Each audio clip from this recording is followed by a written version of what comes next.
So, because if there's no profit, sustainability doesn't really matter to a lot of people, unfortunately. So what about you, Suhail? What's your story? How did you get interested in sustainability and energy? Okay, I think it shows me. I'm an engineer by education. I studied electrical computer engineering. I moved here from Dubai when in my teens to go to university. So coming from a very different environment, it obviously energy is very, very important over there just because of the climate, and obviously we're very oil dependent. And coming here and then going to the University of Wisconsin, which is extremely cold, saw that energy becomes even more important, right? So those cold winters really taught me something about energy and its importance.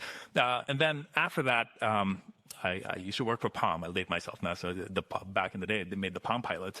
And after the company did well, I ended up investing in real estate. And that's how I got into real estate. I had no other fascination with real estate besides, hey, this can actually provide some capital gains for me. Being an engineer, I always wanted to doctor and figure out, okay, how do you make the math work? How do I make my property more desirable than the next, be it a residential or commercial asset? Because obviously you want to be competitive in the marketplace, right? So that's where I came from.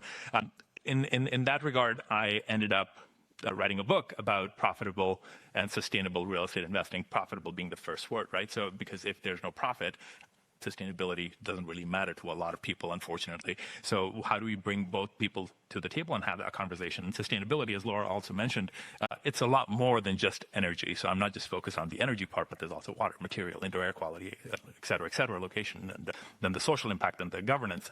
Those really breaking down as an engineer really fascinated me. And then that's what I ended up talking about, and then I teach the same thing at NYU as well. So that's where my research is going, and that's why I think this is a very, very important topic as we move towards not just electrification, but different uses and carbon capture and different.